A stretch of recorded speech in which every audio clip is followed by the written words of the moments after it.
Welcome, everyone, to Catholic Sunday Scriptures in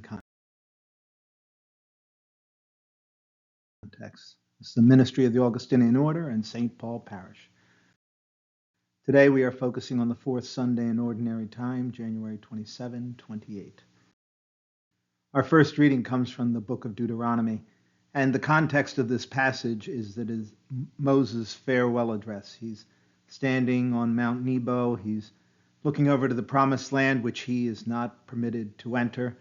The people will enter the promised land with Joshua as their leader, and a later form of the word Joshua is Jesus, a message which means God saves.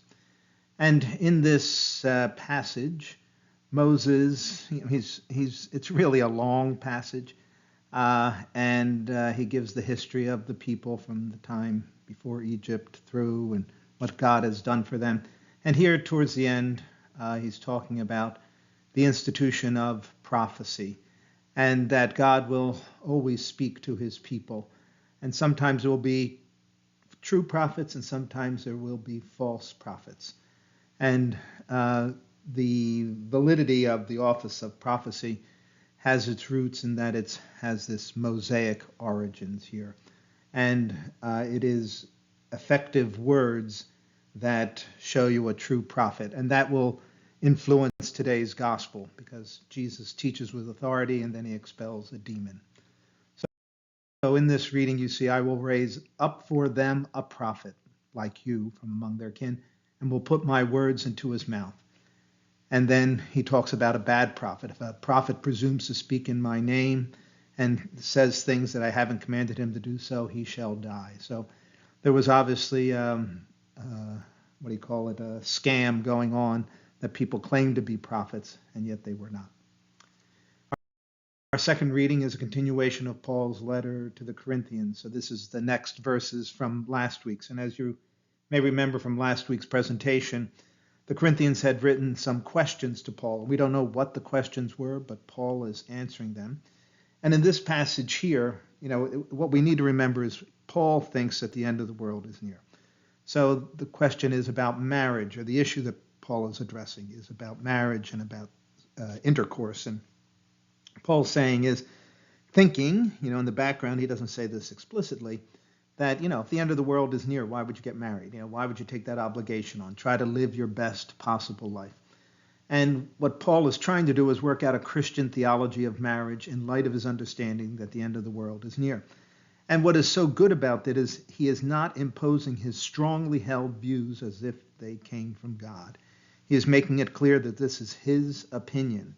And he doesn't want to denounce intercourse as some of the Gnostic religions did, as some of the Stoics did.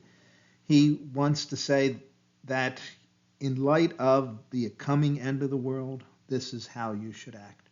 And, Roman Catholicism has used this passage as a basis for celibate clergy, that being married can distract you from your work, so, don't get married, according to the Catholic Church.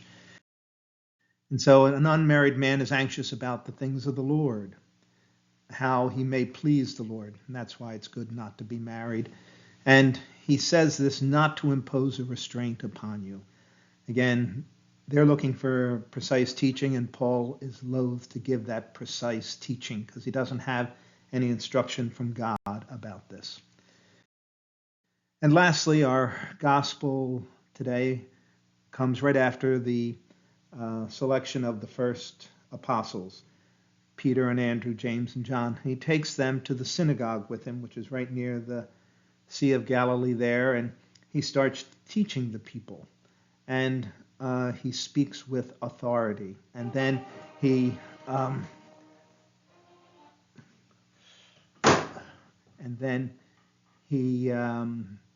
expels a demon. And so he's not only authoritative in word, but also in action.